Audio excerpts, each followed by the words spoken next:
আল্লাহর কাছেই একমাত্র সাহায্য চাই, অথচ মঙ্গল শোভাযাত্রা বের হয়ে আমি পেঁচার কাছে সাহায্য চাচ্ছি, মঙ্গল প্রার্থনা করছি, আমি বাঘ, ভাল্লুক, হরিণ এই সমস্ত পশু পাখির কাছে আমি সাহায্য প্রার্থনা করছি, এগুলোর সাহায্যে, এগুলোর মাধ্যমে।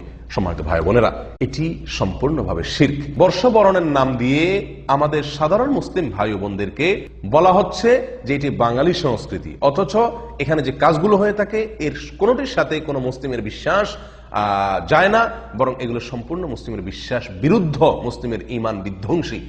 সরাসরি বলতে গেলে এগুলো হলো সবগুলো হলো মন্দিরের আয়োজন। মন্দির থেকে কিছু আয়োজনকে এনে সেটাকে বাঙালি সংস্কৃতির প্রলেপ দিয়ে, লেবাস পরিয়ে সমাজে এক শ্রেণী মানুষ সেটাকে ছড়িয়ে দিচ্ছে, যেটি আমাদের ঈমানকে হরণ করছে, যেটি আমাদেরকে শিরকে নিমজ্জিত করছে। আমরা জেনে না জেনে, বুঝে না বুঝে এই শিরকে আমরা হাবুডুবু খাচ্ছি।